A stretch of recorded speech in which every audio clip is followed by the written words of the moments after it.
have to hear it. Hi, everybody. What's up? I'm here with Shannon Q. Shannon was with me last time on, it was Orbiting Esau, right? With Friended. Yeah.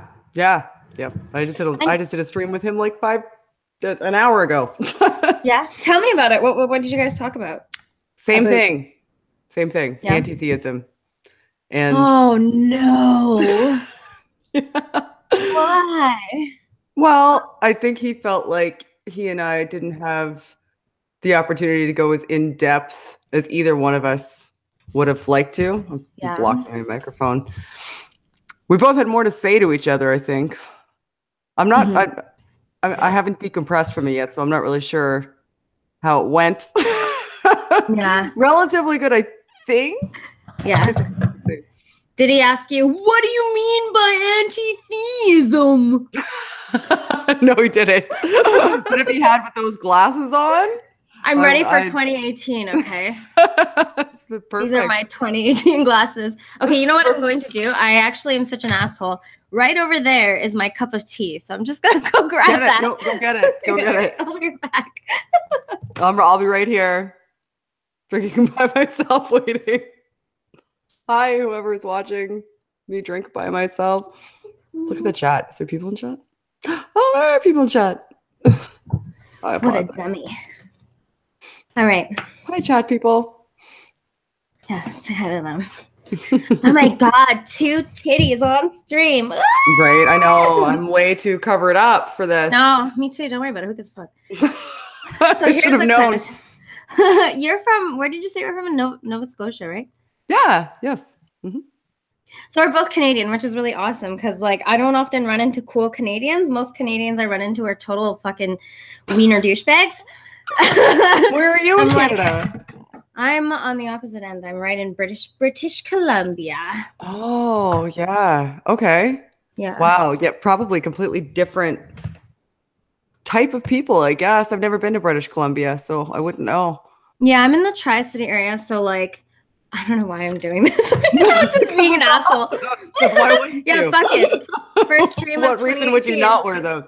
Need some 3D glasses. Let us mod Orbiting Esau. So I'm in like the Tri-City area, so around like Vancouver, right? Mm-hmm.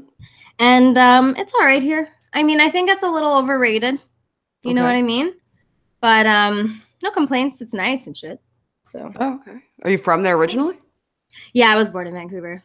Oh, okay. Cool. At Grace Hospital. Yeah. Awesome. I mean, yeah. What about you? Tell me about your background. I know you've probably talked about it like 500 times, but. Okay. Yeah. Well, I'm from Nova Scotia. I was born in a tiny town called Waverley outside of Halifax, which is our city. That's it. There's Halifax and Dartmouth. Those are our cities. And I went to school and I studied psychology, got an honors degree in psychology at a university called St. Mary's University, also here in Nova Scotia in Halifax. Before that, I studied predominantly English at another university called Mount St. Vincent, also in Halifax. And I actually am not a practicing psychologist. I work in the business world. I use my education there. And I'm affiliated with a channel called Pelagia. Yeah, which I just subscribed to a couple of days ago. Oh, good. Have you watched any videos yet? No, that was my plan to do. I have like a lot of videos to catch up on actually, because I've been, over the holidays, you slack and shit, right? Like I also recorded a bunch of shit that I was doing because, I mean, I guess I just pretty much vlog and do silly videos and shit, but I just kind of fell behind, and then I fell behind on like regular people that I usually watch, and then I was like, shit, like there's always content. And then my friend Aiden was like, oh my God, Aimee, check out this channel. I'm like, oh my God, this is stressing me the fuck out. Too many things to do. How am I supposed to cover it all? Oh my God, yeah, exactly. So it's just like, it's a bandwidth issue, right? Like you just kind of have all the time for everything. Right. So completely get it. Yeah. So what do you mean by you use your psychology degree? I can't fucking talk. Your psychology degree in the business world. What do you mean by that?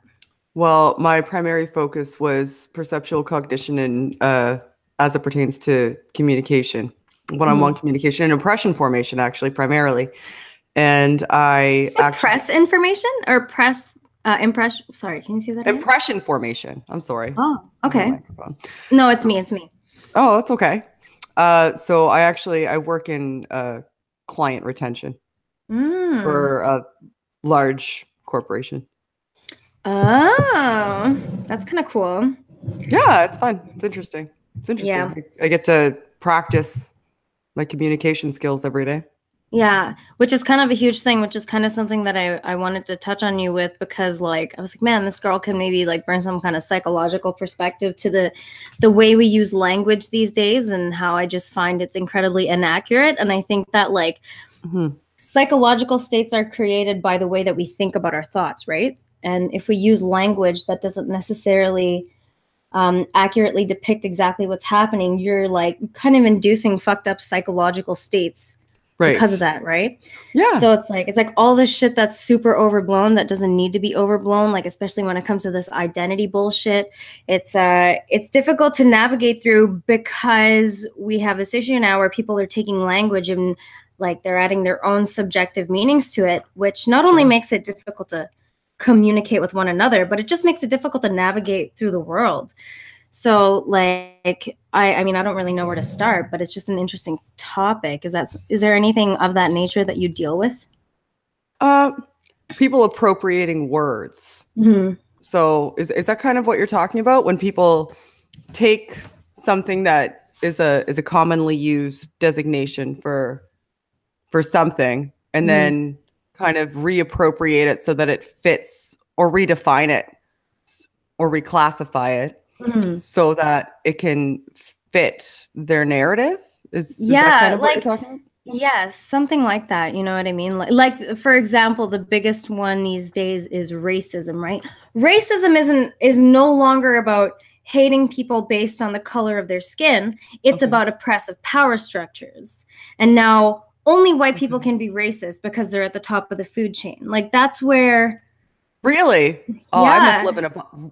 Interesting. Okay, so there's a narrative. Yeah. If I'm hearing so the narrative is this. The narrative is that because white people hold the most power in these people's perception, right? Okay. They run governments, they run all the large whatever shit, right? Okay. Because of that, they're at the top of the food chain, and they can't be oppressed in any way, shape, or form. They cannot be discriminated against racially because of that distinction that they've made, where they're the top of the pyramid. Now, anybody below that is okay to call them racist, but they can't call anybody lower than them racist. Like this is how the concept has like kind of malformed and mutated over the last, I don't know, a couple of years, and this is how it's being used. That's interesting. So because this isn't, I'm gonna sound very naive, but this isn't something that I've been exposed to. Yeah. So what you're saying is happening, if I'm hearing you correctly, is that only somebody who is white can be accused of being racist, which would be a reclassification of that term, because in order to be racist, you just have to discriminate against somebody who's a different race. Exactly. So that word has mutated because of its colloquial use. Exactly. So, but I mean, even colloquially, more in a different way than it was previously, because it's been given a reassignment by a certain or large subset of society in order to use it for their purposes, so that they can classify one group as an outgroup. Yes. And because that word has a negative connotation, that allows them to isolate that group of people. It also allows them to be racist towards whites without having to hold themselves accountable for being racist.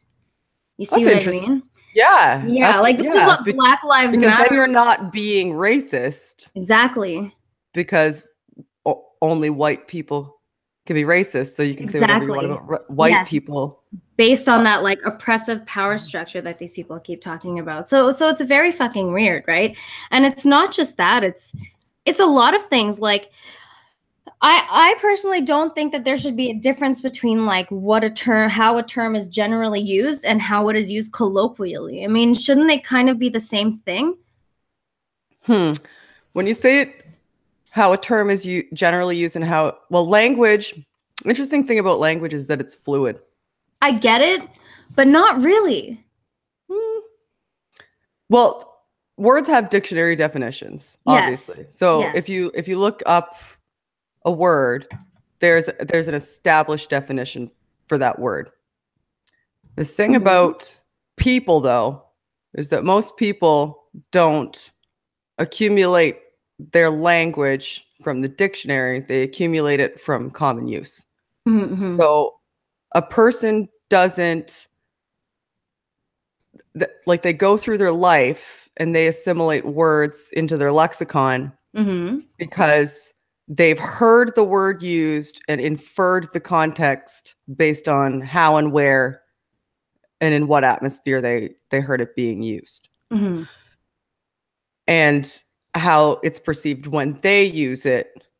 So if people kind of grow up in or learn a word within a group of people that have appropriated it outside of the dictionary definition, it's possible that the use of that word has morphed for them because that's where they learned it. Right. So that's what, and that makes communications difficult for a multitude of reasons. But that's one of them, and that's one that people don't really identify readily. And that's why people talk past each other quite a bit, because the word that you're using may have a different meaning for you than the other person you're talking to. That's why a lot of times when I'm speaking to people about, particularly about difficult subjects, I ask them to define what they mean by a term, because I can't take for granted that they understand the same meaning of that word as me. Does that make sense? Yes, it does. And that was actually something that had happened in the first few minutes of orbiting Esau, where I was about to lose my shit at you. I was like, oh my God, she seems cool. This fucking hoe is seriously about to ask him, what does he mean by it? She just went Jordan Peterson on me. So the way that I am, I think that I'm a dictionary definition absolutist. I honestly think that that is what we should use to figure out what words mean. And that I don't, like, it just, like, okay, I read books, okay? If I was reading a book and the term racism was used in that book and they were talking about racism, okay? If I am applying my own meaning of that term into that book, I'm not even going to fucking understand what is being said. The context is fucked up from the beginning because the concept is not even accurately in my brain. So I don't understand why it is so fucking difficult to stick to dictionary definitions of words, and that's how we should use them. You know, I get there's like, you know, sometimes you use a word in like a joke or something, but it's obvious in those situations when you're not using it correctly. You know what I mean? But if you're trying to have a legitimate conversation with somebody, it is incredibly fucking frustrating getting caught up in the minutia of, what do you mean by?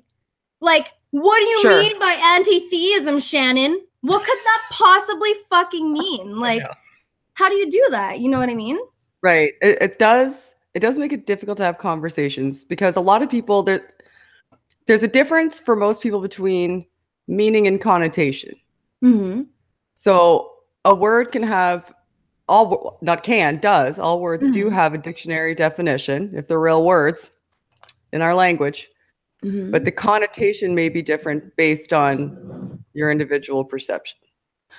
Now that sucks, and it shouldn't necessarily, and it makes communication difficult, but it's a reality in the world that you can meet somebody and have a conversation with them and not be on the same page, even though both of you feel like you have an understanding of how a word's being used. And perhaps, given the example that you used, racism could be one of those words. Like, to me, it's not, because that I feel Yeah, I feel like I live in a sense. cave because Yeah, you know what? I think I might just live on the internet with all the SJW drama a little bit too much. Like, I think I think a lot of my 2017 was like, I'm gonna sit here and watch YouTubers talk shit about SJWs because these people are so stupid. Because, like, the other thing that I don't understand is there's just a huge energy cost here to have to put yourself through the mental gymnastics to make a word mean what you want it to suit your narrative. I mean, like, that's a different story. That's not somebody being raised in a word and not understanding the connotation. Exactly that's somebody reappropriating a word on purpose for their narrative. Right. Yeah. But the thing is, like, they don't see it as mental gymnastics. To them, this is what the fucking word means, right? Like, I don't know if this is at a subconscious level they're doing it. They must have to some degree, right? Because it's just, if you're going to take something and you're going to try and claim it or appropriate it, whatever you want to call it, right? Like, obviously, you're going to have to go through some gymnastics to kind of fit it into your mold. Or it's a conscious decision because it helps your narrative, which is also a possibility. Yeah. So somebody could be using language in a certain, like, I have a lot of discussions. Just I actively seek out discussions with people who that are diametrically opposed to me on purpose, so that I can I guess better myself, so that I can understand people a little bit better, so that I can be exposed to different points of view, so that I can hone my communication skills, all of those things. In a lot of conversations with people, I find that people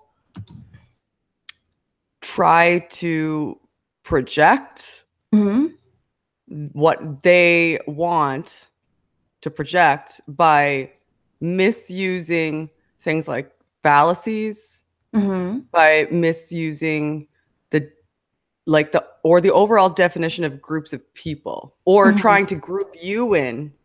Like, when I was just talking to Friended, he was talking again about anti-theists. And when he was talking about anti-theist, it wasn't just, a dictionary definition of anti-theist that he was referring to. He wasn't referring to, somebody who opposes theology. He was attributing he was giving other attributes to that definition. So he was adding upon it, so that anti-theist doesn't just mean somebody who believes that the world would be better without a theological perspective. It also means that you're, in some cases, militant, and it also means that you have X perspective, and it also means that you have this worldview. Like, he was projecting. Yeah, like, those are connotations. Yes, those are connotations that people just seem to like to throw on top of concepts to make their point. It's a sleazy thing to do, though. It muddies the water. You add things. It's not even just somebody redefining a word. It's somebody taking the definition and expounding upon it, so that they can assign you to a group that they feel like they can attack. Right. And then they feel like they can attack you based on your membership to that group. Based on connotations they are adding to whatever the fuck it means. Right. Like, I just think that's lying. It is. Like, wouldn't you just say really conscious lying? I think people create schemas in their head. And in some cases, those are beneficial day to day, because we need to be able to, seek patterns in order to live in the world and understand things. Yes. So people overextend and don't realize that they're overextending, and that helps them to expound upon the definition of a word so that it fits into their bias of that category of people or that category of thing. Okay.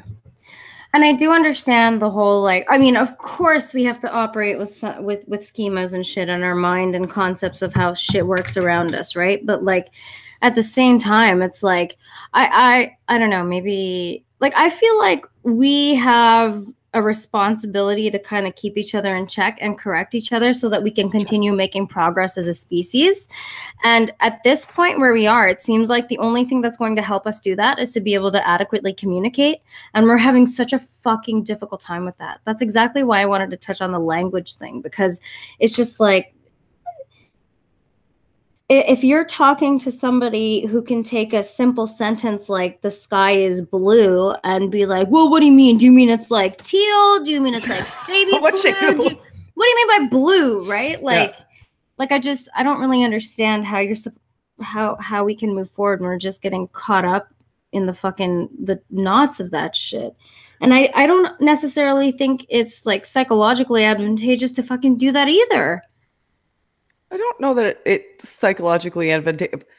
I think that it's a natural reality, though, that unfortunately you're going to encounter that issue. Mm-hmm. I think the main thing to look at is how, within a conversation, do you create strategies to counteract it, so that you can ensure that you're not talking past each other, so that you can ensure that you're on the same page. Yeah. Like, what would you suggest? Like, given that it's a reality that people are gonna do things like that, it's annoying and it's frustrating.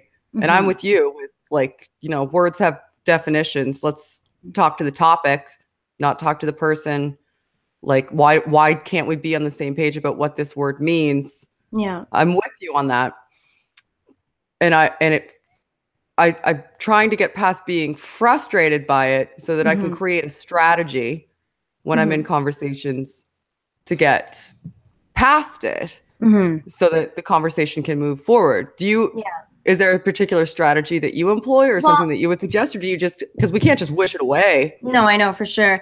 So the one thing that I think we need to be a little bit more accepting of is the fact that people are going to, we're creatures of, emotion and passion. And I think that that's something we need to deal with better from each other.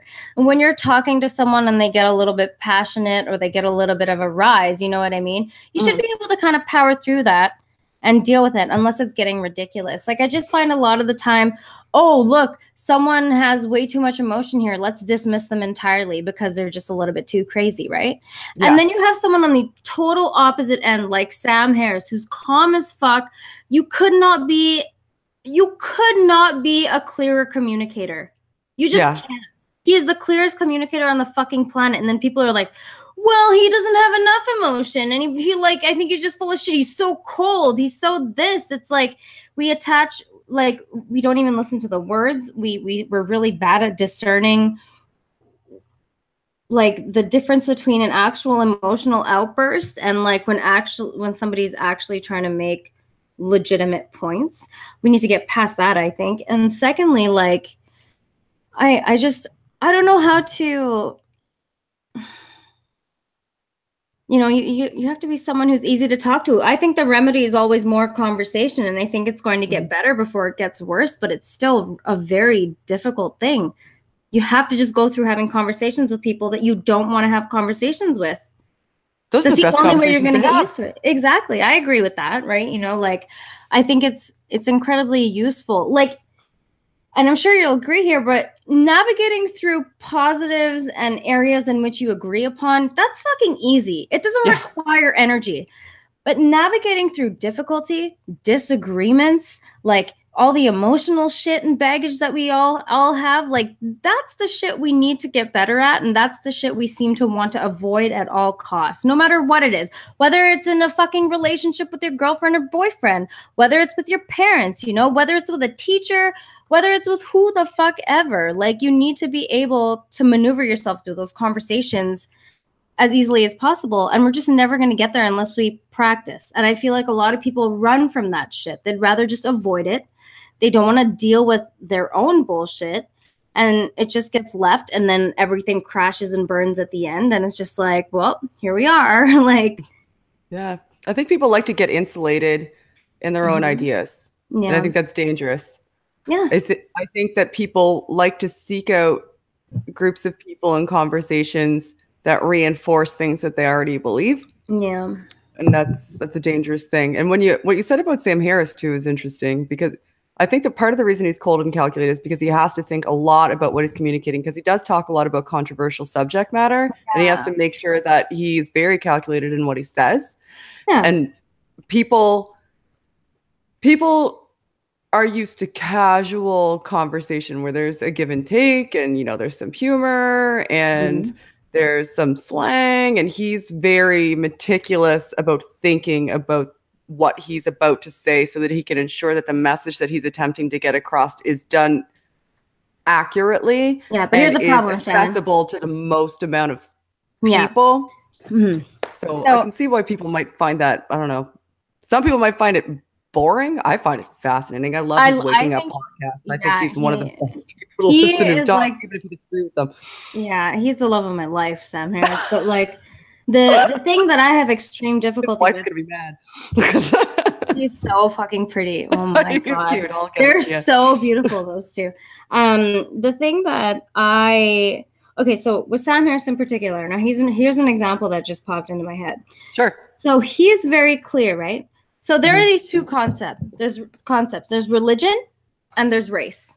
Now, I don't know. I'm sure you caught the whole thing on Bill Maher, right? Where Ben Affleck lost his shit. And yes. It's fucking racist, man. That was all good, yeah. Okay, so here's the problem. Now, people take what Sam said. They conflate the concept of race and religion. And now you have some bullshit that started over two things that had nothing to do with each other, and two things that Sam Harris did not say are equal. Yeah. No, That's where those problems arise. When you're trying to talk about difficult topics such as that, and then people fucking make their own, I don't know how you could have fucked up in hearing what he said. Adherents to Islam are not fucking people of one color. No religious adherents are people of one color. Sure, there might be majorities. Sure, whatever. We'll give you that. But Islam is not a brown religion. You know what I mean? And in that instance, I don't think that he was necessarily criticizing even the people who are Muslim or Islam. He was criticizing the doctrines of the religion. And that's a completely separate thing. That's like me criticizing a passage of the Bible and everybody saying that I said I hated Christians. It's tantamount to the same thing. In that instance, he was talking about the doctrines of Islam, not Islamic people. Yeah. And also, you're right. Multitude of races. This is the problem. Now, look, Sam Harris could probably throw out some 30-lettered word at you if he wanted to, because the guy's really fucking smart.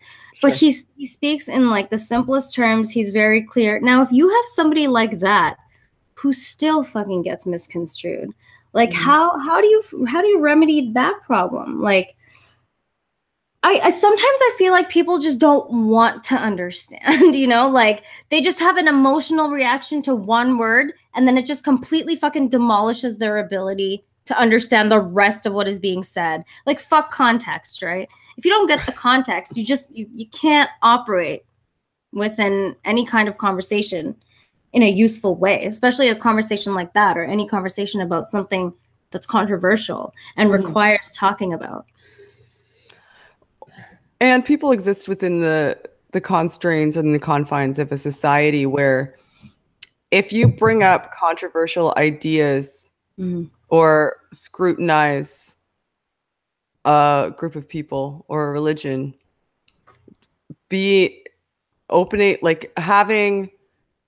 wanting to analyze and scrutinize is perceived as hate speech, because there's been so many people that have been marginalized.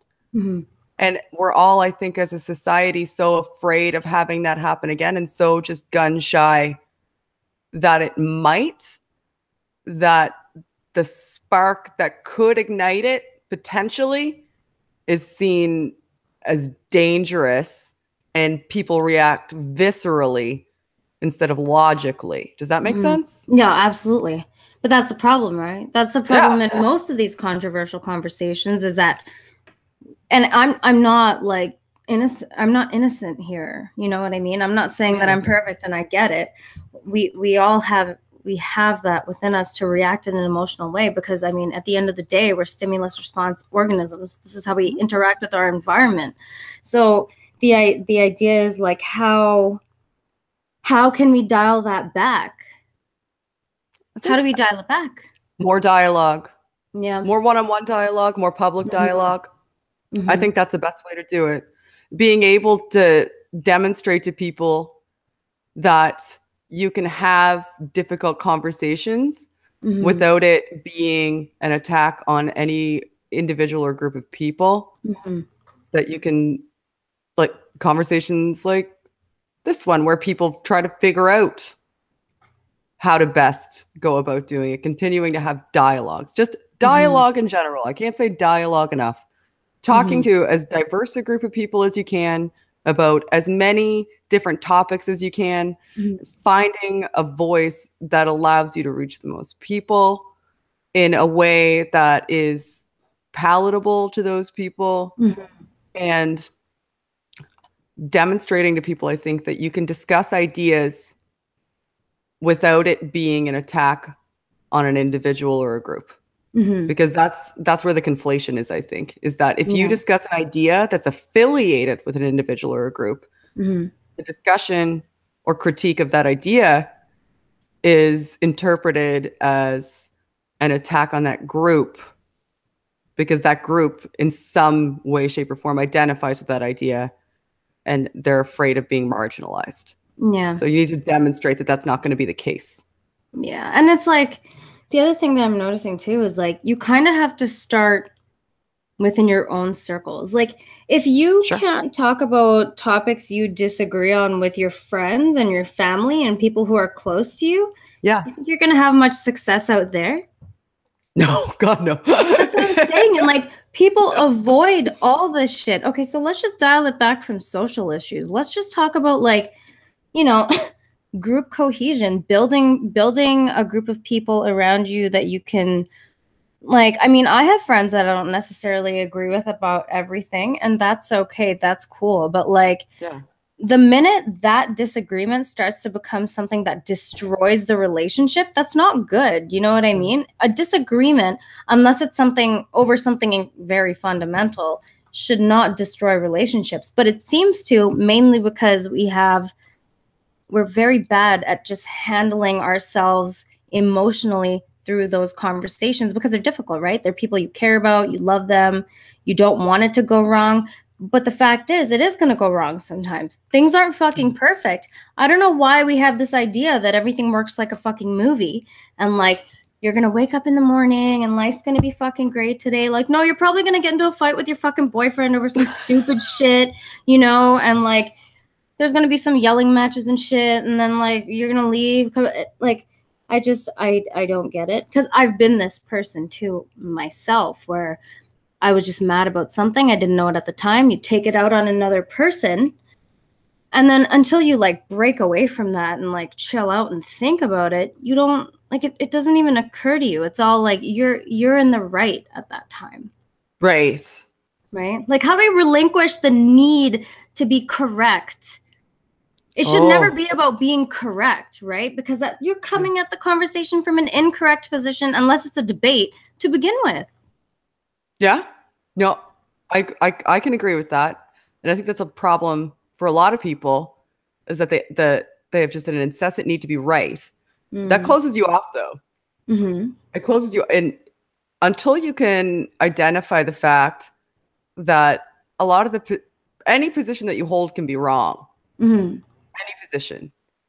Until you are able to acknowledge that, until you're able to say to yourself, honestly, literally everything that I believe right now has the potential to be wrong. And it's my job to make sure that I don't just seek out information that reinforces what I already believe. What's important is that I seek out something that opposes what I believe, so that I can challenge this. And the more it stands up to that scrutiny, the better chance that it's valid, and that it's something that I should incorporate into how I live my life. That's why you should that's why it's good to seek out hard discussions. That's why when you see the ridiculous clickbait that's all over there that can reaffirm whatever you already believe, you should look at the sources. You should go actually read the research. Yeah. You should have an overall look and see if there's a theme to that website that you're reading, to see if there's a theme that seems to have a narrative that is reinforcing what you already believe. Question yourself all day, every day. Question yourself. Talk to people who you think that you're not going to like and try to like them. Try to understand their point of view. Yeah. Don't yell at them about what you think they should believe because you believe it. Actually make an effort to listen to what they're saying. Yeah. And try to understand why they think that way. Even if you don't ever have to agree with them, just try to understand why they think that way. Because nobody wakes up in the morning and thinks that this is the stupid way to live my life. Yeah. You know what? Like, simply taking the time to understand is enough sometimes. Yeah. Like, instead of needing to be someone that is just waiting for them to finish talking so you can just speak, if you're actually sitting there and you're actually like actively engaged in what this person is saying, you're going to have a much easier time whether you agree with them or not. Because the goal, I think, at the end of the day, regardless of agreement or disagreement, is understanding. Sure. And I think that is such a, like, it's just taken for fucking granted. You know what I mean? Like, for example, it helps a lot to understand how human beings work to some degree, whether that's like a basic psychological level, or even if you want to dig a little deeper and get into the biology. Like, it's very, very useful to know that shit, because when people behave a certain way, you can connect it to those things that you've read about, and you can kind of like let it go, right? And be like, you know, it's okay. Like, people, we don't always know why we act the way we act. We just fucking do. I know we like to think that we know what's going on all the time and why we're making certain decisions and why we're doing certain things. We like to think we know. And I mean, I'm sure you can attest to this. Like, our brains are narrative forming machines. They need a coherent story. It's a survival mechanism. So of course, like, you know, if you can kind of understand from that perspective things, it makes it a little easier to connect on somebody, like with somebody on a human level, and not be so vicious towards them or see them as the other. You know what I mean? Right. Absolutely. No matter how far opposed they are to you. And that's what's really hard. That's what's really hard. It is hard. I mean, we all have these, like, you know, these visceral reactions to things and certain tones of voice and being spoken to in a certain way. And I get that. But like, that's why we, like, all of us kind of need to hold ourselves accountable if we want to have these legitimate discussions. And like, everything seems to be breaking down. I mean, people we depend on to run the fucking world seem nuts to me. Like, nobody seems grown up enough. And here I am, like, fucking almost 30 years old, thinking like I fucking know everything. Listen, okay? I'm not saying I'm perfect here, but I can see the world and see shit's fucked up. The orange thing is a present. Don't fucking talk to me right now. But, you know, like, the world is running so crazy, and it's like, I just feel like so many people we need to be in denial to just like we're not connected even to ourselves properly. It's very difficult to even try and connect with another human being, honestly, when you're not honestly connecting with the own shit going on inside you, you know? Like, do you think a lot of that has to do with the inundation of information that we have now? Like, just too much. It is. It's too much. We have access to literally whatever we want to consume. Like, literally anything we want to consume, we have ready access to it. No matter how detrimental it is to us, no matter how much it reinforces just a poor, shitty mindset, we can go and find something that tells us, yeah, you're right to think that way, because here's all kinds of other people that think that way, and here's research that was done. I think everybody, like, now with the infiltration that we have of this type of information, I think it's more important than ever to teach people source methodology, research methodology, and how to be discerning in information consumption. Information consumption and times and spending your time too. Yeah, that's true. You know what I mean? Like, we've all just collected for too many hours. That's I mean, it's not just a fucking bandwidth issue on our part, because I mean, we're very limited beings, right? But like, we there's just this need for excess all the fucking time. Give it, give it, give it, give it. I need to be stimulated. I need to be at a fucking 100 all the time. And guess what? If you're going to try and keep yourself at 100 all the time, those returns diminish over time, no matter what the fuck it is. You know, we are not, like, Aiden fucking told me the other day, he's like, oh my God, the way you're talking, you sound like the Unabomber right now. But I was talking about how, like, technology, like, the evolution of technology has outpaced the evolution of human beings. Like, yeah, that's a good point. It evolves exponentially. Human beings evolve very fucking slow. I really don't think that we are ready for the capabilities that we're starting to experience right now. I mean, we used to live in small tribes. My tribe personally lives all over the fucking world. Okay. Like, I talk to people from different fucking countries all fucking day. I'm spending time with people who are nowhere fucking near me. What a huge jump that is. Yeah. You and I are talking to each other literally from the opposite sides of the one of the largest countries in the world. Time where you are, for God's sake. Like, yeah, it's 20 to 10. Yeah, it's crazy, you know. By the way, you let me know anytime you need to go. I don't want to keep you too much. Oh, no, I'm okay, honey. Just let me know. Yeah. Okay. I'm to chat with you. I'm glad you invited me on. I'm glad to. It's nice to talk to you one-on-one as opposed to in a group of like 15 yelling people. Yeah. That's really hectic, right? Like this is actually my huge thing. My huge thing is having one-on-one conversations, because I don't think people are good at it. I think people fucking suck at it. And you know what? Like, people are so fucking afraid of themselves too. Like, they're running from themselves. And like, my issue, pardon me. Okay. I used to have this issue where, like, I used to think that, this is gonna sound so douchey, like I'm jerking myself off, but like, I'm just naturally genuine. Like, I'm just a genuine person. I'm gonna be me. I don't give a fuck about what you think. That's how it is, right? But I just feel like a lot of people aren't like that, and a lot of the times I feel like I smell it. You know what I mean?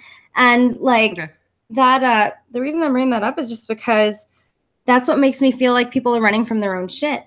Right. And then that running from your own shit, running from yourself and who you are, it cripples your ability to connect with human beings on a different level. You know what I mean? Sure.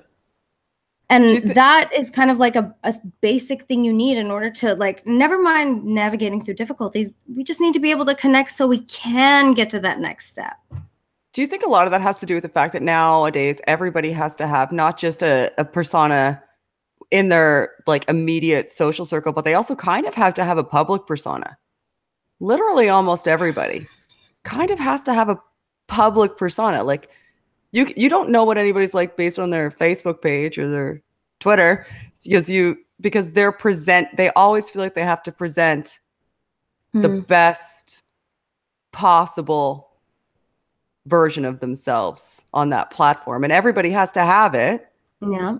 Otherwise, you're not as connected with people as everybody else is. So you're at a detriment if you don't, because you're not as connected as everybody else. But you're at a detriment if you do, because now you have to create an artifice that up until recently you didn't have to really create. Yeah.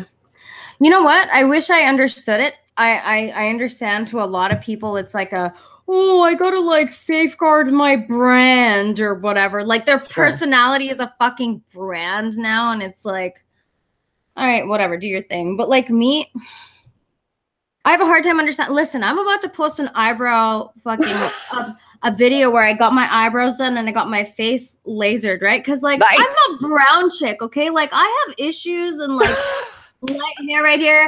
I got like one or two chin hairs. You know what? White chicks have that too. I tweeze. Yeah, but it's not even like that big of a deal for you guys, right? Because it's blonde. Like, if I have like one or two dark hairs here. Have you seen my eyebrows? Have you seen my eyebrows? The rest they of look fine to me. So, you know what I mean? Like, I don't give a fuck. What can I do about my jeans and shit? It just is what it is. I'm not ashamed of that kind of stuff, right? Sure. And it's like some people are though, especially. But you're okay. Here's the thing. Take this as it is. You are a beautiful girl. Oh, thanks. You're a beautiful girl. Not everybody is a beautiful girl. Yeah. So, or a handsome, attractive guy. You always have to have a picture available. you always like, and people will give you a little bit more credit, I think, if you're attractive. And like, if you're attractive and you're like talking about like, I got a few stray hairs, then it's adorable. If you are not attractive, that is something that you are self-conscious about because you're already self-conscious overall. And that can hold you back. That can prevent you from being able to feel like you can be 100% yourself and be animated because you're so worried about how people are perceiving the package that you're in that you want to accommodate for it by presenting yourself different. And then you can come across as fake when really you're just trying because you feel like you're trying to compensate for something. I don't know if that makes sense. But I think the moral of the story is that you're really pretty, even if you have to wax things. That's the moral of the story.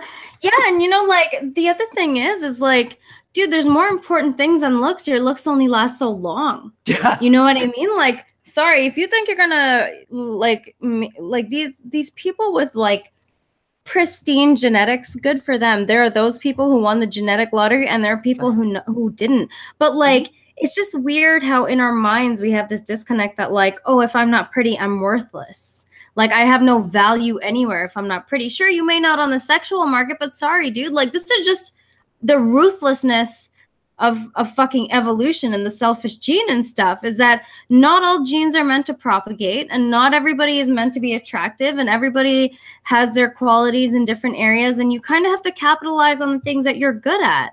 We put a huge emphasis, you know, in society of how we look, and I'm not gonna sit here and act like I give a fuck. Like, I'm vain as fuck. I look in a mirror every chance I get. If I'm working out, I'm staring at myself. Your honesty. That's awesome. If I'm working out, I'm staring at myself in a mirror. Okay, like that is what I'm doing. I'm really vain, and it just is what it is, and it's cool. It's all right. Like, can we just move on? And that doesn't make you. That doesn't comprise you, though. You can be impressed by your own aesthetic without that being the most important part of you. But if you are impressed by your own aesthetic and people witness that or feel that about you, they'll immediately, I think, and people like to use the word jealousy, but I don't necessarily think it's the word that jealousy is the appropriate word. I think it's more so that people feel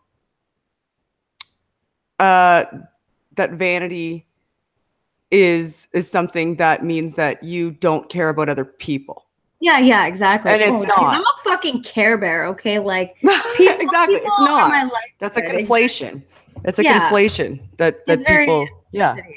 And yeah, like generally, I try, like, outside of my own thing, I don't try to put any kind of emphasis on looks. Like, it's just not a huge deal to me. I just care about it for my own sake because it makes me feel better, right? Like, there's nothing wrong with that. Yeah, and but that's how it should be. Obviously, I wore this hat on purpose because it's awesome. You're so fucking pretty though. Like, it's crazy. I creeped on your picture. Remember that day I was like, oh my god, your eyes. I was like, holy crap, I need to stop. And they're always behind the glasses and under the hat. Thanks, I appreciate it. It's really difficult not to for me, like, appreciate beautiful women. Like, women are really pretty to look at. So I don't know. I'm just a creep. I'm just a creep. I just like I'm glad you creeped me, Aimee. Yeah, me too. I'm glad myself. This like came all the way over here. See, this is the thing, right? Like, I just kind of let conversation go where it goes, and it ends up in some pretty neat places. It's nice to be able to just like sit down and have a chat with another woman too, because this is another huge problem that I face, and like fucking chicks hate me. They hate me, man. Like, really? Oh yeah, like they always think I want to steal their boyfriends, or like you know, it's very strange. Is it because you feel like you are more able to create connections? Easy, like, you know what? That's easy for me. Men? I think so. I feel like, you know, I'm fluid in the sense that I'm able to kind of, or more of a chameleon, I would say. It's really easy for me to blend in and like have conversations with just about anybody. I can strike up a conversation with like a a stranger. And I do, if I'm at the bus stop or something and they're not wearing headphones with that fuck you look in their face.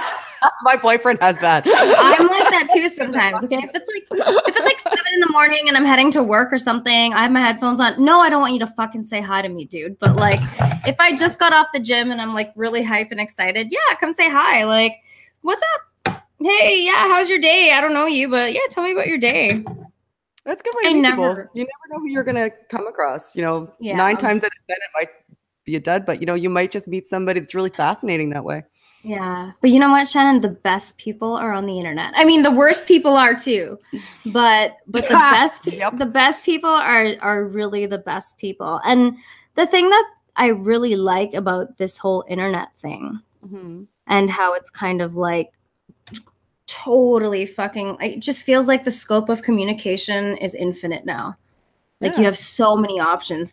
You get to talk to people from different walks of life, different countries, completely different cultures. Their way of life is a little bit different. Like, even though you share some similarities, it's very, like, it's cool to know about the differences and to know that even though you're so different, you can still connect with somebody on a deeper level than you would have thought, right? Like, there are people that I have never met yet. And like, they're just, I consider them some of my best friends. It's crazy, like, shit is getting so weird, Shannon, where like sometimes I'm spending like fucking 8 hours a day with these people. 8-10 hours. We just fucking chill out and hang out and like Discord or whatever. And it's like, I don't even know how to process this, or what does it mean? What does it mean? Like, it means that we're no longer constrained by our geography. Yeah. Which is a good thing, because it means that we can exchange ideas with people on a larger forum. It allows us to find people that fulfill us in ways that we wouldn't have been able to necessarily find somebody to fulfill us if we were constrained solely by the geographical region that we were in. It allows us to like seek out people that have like interests and seek out people that challenge us. It allows me and you to have a conversation. People aren't afraid to be themselves on the fucking internet because they're hiding behind a goddamn fucking monitor, man. Like, that's the other thing. It's like, sometimes that's not great. I know, and I get it, right? I've been the victim of the other side of that one. Yeah. Like, it's weird what a monitor, how much like not showing your face and needing to hold yourself accountable to some shit will completely change how you behave. And like, that's the other thing about the persona thing you were talking about, right? Like, even I know I play it up a little bit for the camera. I like to like be a little entertaining and do silly things. I'm just like that because I'm fucking weird. But like, you can tell it's really forced with some people because they just feel like they need to like dance, monkey dance. Like, yeah, no, I suppose you're right, because some people it's contrived because they don't know how to be an enhanced version of themselves, and they're trying to be a caricature of things that other people or other things that they've seen that they enjoyed themselves and saw as successful. So they attempt to be a caricature of that because they feel like that's what it's supposed to be, where everybody should just be and in this form, I guess, kind of an enhanced version of yourself. But I mean, shouldn't you always be striving? Like, you know what? Here's another weird thing that I would like to talk to you about. I think that we have hijacked our reward systems and we abuse them. Like, I don't think that we use our reward systems in the right way, because there are certain rewards that you get from actually pushing yourself and doing things that are difficult. Like, working out is one of those things. We were not like wired to fucking sit all day and live these sedentary lifestyles, 8 hours, stare at a computer, this kind of shit, like this is not where we came from. We came from hunting, gathering. We're always moving around. We're active. And like, now we have something to replace that kind of reward. You can just fucking watch porn for 8 hours a day if that's what you want to do. You know what I mean? You can fucking sit there and just watch comedy. Tell me how to live my life, Aimee. Yeah. You know what I mean? God, put the porn down, ho. Chill. It's too fucking easy. And it's like at the time, that instant gratification factor is great, but long term, it's not a sustainable model. Like, you actually need the difficulty in order to like make it a sustainable thing. If you want that reward feeling to be sustainable, and you like, it's like, I don't know, man. I think people value the wrong things. I think we're all fucked up, and I'm really pessimistic about people. But even through that, I try my best to see the light, and it's fucking hard, man. Like, it's hard sometimes. That's an interesting statement, though, because like you said a lot about reward systems. Mm-hmm. So neurologically, our reward systems are built in to be beneficial to us, right? So Mm-hmm. like, you need food, you got food, that feels good, whew, good, Right. keep doing that. Like, Mm-hmm. you need to procreate, you procreated, woo, that felt good, keep doing Mm-hmm. that. Like, and now we're able to spike serotonin and dopamine by a multitude, like a myriad of artificial means. Mm-hmm. Like, we can do it via porn on the internet. We can do it Mm-hmm. via drugs. We can do it via alcohol. We can do it Mm-hmm. via sensation seeking through like information seeking through the internet. Like, we can gratify ourselves socially now through a screen, as opposed to being able to gratify ourselves socially solely through interactions on a face-to-face level. So that's Mm-hmm. interesting that you say that, because it's all, yeah, we've spiked out our reward system to the point that it's almost no longer necessary. Well, I mean, if the returns Because are we can diminishing, always, yeah. if the returns are diminishing as it is, you're essentially just fucking shit up there. You know what I mean? People are so fucking afraid to be bored. AKA, people are afraid to sit in silence and fucking think. Right. Because when you like, this is one thing I learned living alone, all by myself, Sure. in my place, right? Is that if I don't feel like talking to anybody necessarily, if I don't feel like watching something, like I start to think. Like, my brain's like do do do do do do do do do, and I'm like, wow, I kind of want to distract myself from this. I don't want to think. I don't want to feel the real life shit that I probably should consider, that would probably propel me forward to make some better life decisions. Like, no, I want to avoid all that. I just want to sit on my fucking ass all day. I want to do nothing conducive to my personal growth. And I want to stay stuck in this fucking comfort zone. Right. Like, and we you get can so fucking comfortably no, for a long period of time with almost no consequences. But then you start getting manifestations of anxiety. Like, anxiety. So here's one thing that I've stopped doing. So as of January 1st, I'm a chronic pot smoker, right? Oh, did you quit? Yeah. So the goal is 6 months. I would like to be completely clean, no social smoking, nothing. Okay. Because I feel like I've been using weed as a psychological crutch to avoid that anxiety. You know what I mean? Like, currently I'm unemployed, right? I'm on EI and shit. I'm chilling at home, and it's like, especially over the holidays, it's hard to be motivated to fucking do anything. Sure. And like, I know that I should be feeling anxious right now. You know, I should be doing something useful with all the time that I have, but like, I've just been smoking weed and chilling out. So now it's like, now I have to dial myself back from that and just be like, all right, like there's something I'm clearly avoiding here. And it's not exactly easy to deal with, because like, I can't fucking sleep without it. It's super fucking hard. But again, it's because my brain is like this. If you can't sleep without it, that might mean that it's staving off an anxiety of some sort. That it might be an underlying anxiety that you haven't identified what's causing, because anxiety, you can't always identify the cause of something that's making you anxious. So it could be that there's some sort of underlying anxiety. And it could even be the underlying anxiety. This is the interesting thing about pot. I used to smoke pot too, and I haven't in a long time, because ever since I had my son, it actually just makes me weird and paranoid. I don't enjoy it. I didn't. You have a son? Yeah, I do. I'm a 6-year-old. Wow. I do. I have a 6-year-old boy. But yeah, but ever since it just makes me weird and paranoid. So it's been a long time since I smoked it. Just my mindset changed, I think, and I didn't realize it because once I had him, I was like, if I smoked it, I was like, what if something happens and I'm stoned and like I couldn't. Yeah, my mindset just changed. But back to my point, which I lost for a second, not doing it anymore. Well, it's going to be hard. If it's anxiety, it's probably going to be hard because yeah, it is. Prepare yourself for that, because if it's caused, if it was staving anxiety, and it's anxiety that you can't readily identify to create an action plan, it may take you some time. It is going to. If you want to talk to somebody like off of this and you feel like you need to, like, let me know. Yeah, I might hit you up actually.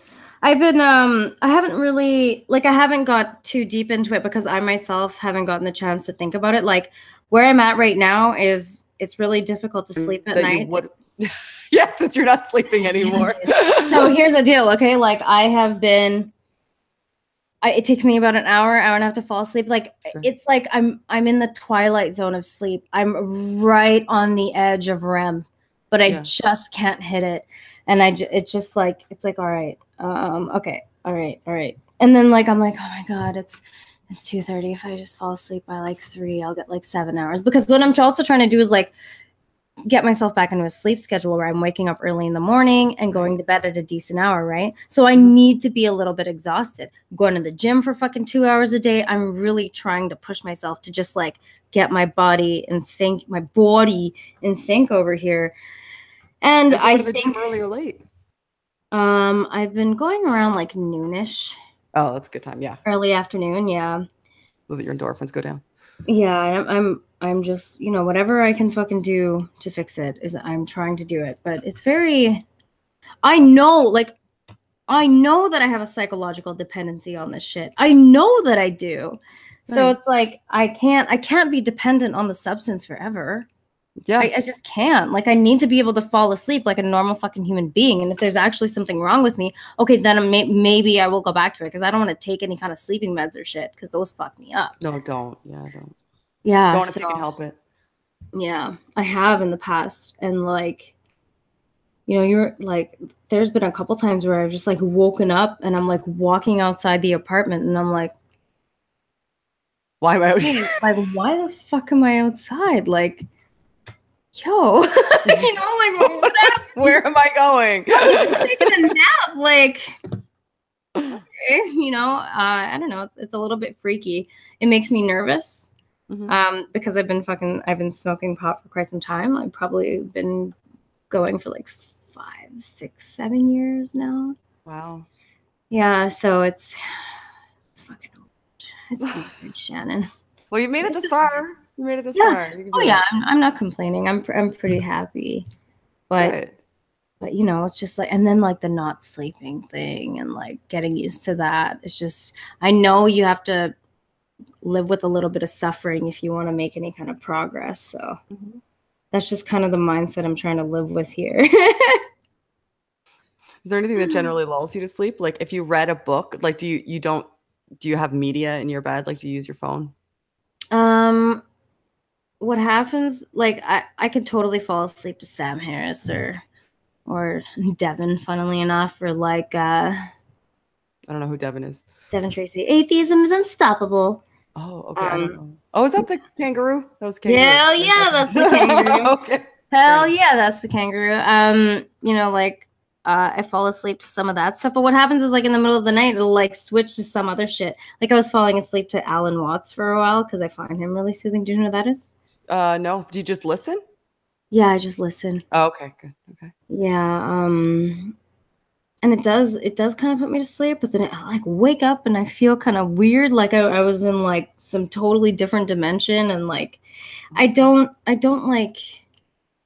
totally fall asleep. You know what I mean? Like, it feels like I'm asleep, but I'm not. And I can tell by the time I wake up. And no, I can't listen to ASMR because that shit just turns me on. Like, it doesn't put me to sleep. I don't get how people listen to like me tapping on a wall, or like, let me whisper in your ear. Are you tired? I'm like, oh my God, no, I'm not tired. I'm fucking awake now. Yeah. So, I wonder if any of these people have questions in here. Oh, that's a good idea. Yeah. Hey, Chad, if you guys want to ask some questions. So, are you in favor of legalizing pot? Absolutely, Ben. I am definitely. Do it. As a matter of And fact, we are. it is, yeah, country. July 2018. What's up? Welcome to Canada. Exactly.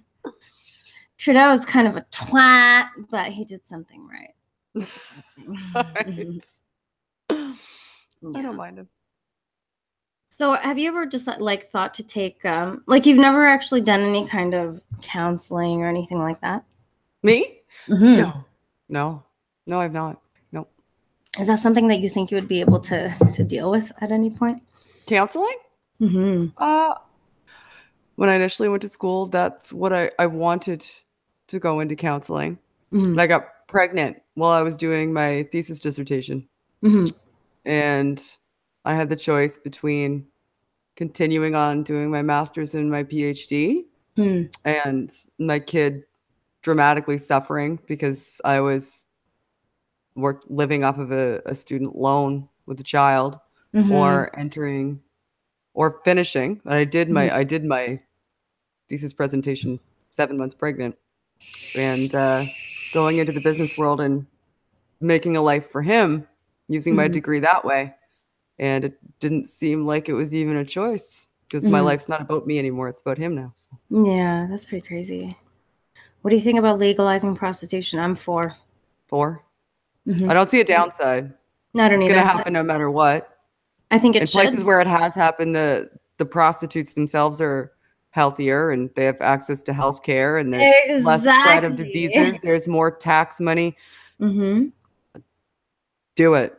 I mean, duh. Like anything that's being done under like on the black market or behind the scenes, like we these are realities that we're not going to get rid of, and we should find a way to integrate into whatever system we're operating within so that there's less of a problem. You know what I mean? Yeah, lower crime overall. Yeah, you just want to like assuage bullshit. And if you want to assuage like legal issues, it would be so much easier to just like, especially with the prostitution clogging up the court systems. Yeah, fuck. Over stupid shit too. Yep. Like, I don't know. It's a no-brainer to me. I don't know. Was that a question? I haven't looked at the chat. Should I look at the chat? I'm horrible at that. When I'm in Hangouts, I never look at the chat. Honestly, it's usually for the best because most chats are cancer, but like I only have anywhere between like 20 to 30 people here and there usually, and they're people who kind of like come around often. So they're pretty nice, respectful, cool people. So shout out to the chat. Thank you so much. Hi, respectful, Appreciate cool people. you guys not being douchebags, because man, like you get into the thing is like the more people you get, the worse it gets. I personally am like, I kind of want to keep my channel like a little bit small. I don't really want it to get huge because the huger it gets, the more bullshit you're just like inviting to have to deal with. And I just like, I don't need people coming in here with their negative bullshit just to be negative, you know? Like I have no problem banning a ban. If you're going to be a dick, get the fuck out. I ain't got time for you. And you're going to lose your fucking privilege to comment and talk at me or whatever the fuck, right? Right. Yeah. I'm not a right. I'm not a right to anybody. You're fun to talk to. I enjoy this, Aimee. I'm glad you invited me. Just Thanks. A good overall I'm conversation. happy. Well, I was like, as soon as I had you in there, I'm like, oh fuck, I need to have this girl with me so that we can just like chill out and talk and not have to deal with this, like, you know, the silly shit. It's nice to just chill back and have a conversation sometimes. Yeah, for sure. You know? And you convinced me to come back to that conversation when I left because I thought that I had to go to another stream that I didn't actually have to go to. For I remember 2 hours. I started DMing him like, oh my gosh, Shannon, please come back. Like, please come back. Please come back. Came back. Oh, friend had said hi, by the way. He told me to say hi to you. Fuck you, friend. I thought that might be. No, I'm just kidding. No, I've got no problem with him, but like we disagree, and I think his style of discussion, if that's what you want to call it, was really disingenuous, and I don't like how he kept telling me to show him the evidence when he showed me none. He sent me no links. I asked him for some to back up his points that he was making, and I didn't get any. And like, no, I never sent them to you. No, and that's what sucks, right? Like, I like to give people a chance, and I like to give them the benefit of the doubt. But if you're gonna talk shit and you can't step up, well, don't waste my time, right? Like, if you're gonna be talking about the stuff, and it was just supposed to be like a we're just fucking jackasses talking about shit that we don't have expertise in, you know what I mean? We're shooting the shit pretty much on these topics that we were talking about on that podcast. And it's like, all right, that's cool. But now you've brought it to a point where you're going to be a dick and be like, oh, show me the evidence, show me the evidence. Okay, well, if you're expecting something from somebody, you better have this shit ready on your own. Otherwise, don't bring it up. Right. Right. It's just like, it just spoils the discussion. It ruins the flow of conversation. And it's just like, interesting. Yeah. See, I really don't like. I don't know how my discussion with him went. Like I said, I still haven't decompressed from it. Mm-hmm. I'll have to watch I was gonna say, like, I'm so shocked you did too today, because I just find it incredibly exhausting to have a conversation like this. As enjoyable as it is draining, you know, like it's tiring. You're talking to someone and there's an expenditure of energy, and like, I'm really engaged with you. I'm spending time with you here. So of course it's exhausting. So I was like, damn, how's this girl going to talk to him first and then have to come deal with me? Like, poor girl. Lucky for him, my soccer got canceled. Yeah. I was going to talk to you earlier. Yeah, I was just like, oh, wow. And that's why I said to you, I'm like, hey, if you need to cancel, don't worry. We can reschedule. It's never an issue. Like, it's really chill here. I don't like to – the last thing I want is pressure, right? I want people to come in here and feel like they can just chat and it's not a big deal. No, I was looking forward to chatting with you. So, and I keep my commitments. If I make another commitment, that doesn't mean that I would never, ever – oh, my God. I couldn't imagine. I committed to you first, for starters. And then my soccer got canceled. He asked me if I wanted to do it. And I was like, you know what? Sure. Soccer's canceled anyway. So I would never in a million years ever be like, well, I did this one. So now I'm not a chance. No way. If I commit to doing something with somebody, I committed to it, and I wanted to talk to you. So yeah, I'm so excited about that. Well, I think what I'll do is I will end this here. Just stay with me after a while when I stop the broadcast. Thanks, guys, for showing up. Thanks, guys. Thank you, Shannon. It was really cool hanging out with you. I really liked talking to you today. It's so enlightening being able to have a nice conversation with another woman. Sexism! You know, but it is nice. I think women generally get really catty with each other, and that's just not my fucking jive, yo. So thank you for your time today. No problem. All right, you going to say bye with me on 3? Okay. You remember the bye? Bye! Yeah. Okay, ready? 1, 2, 3. Bye!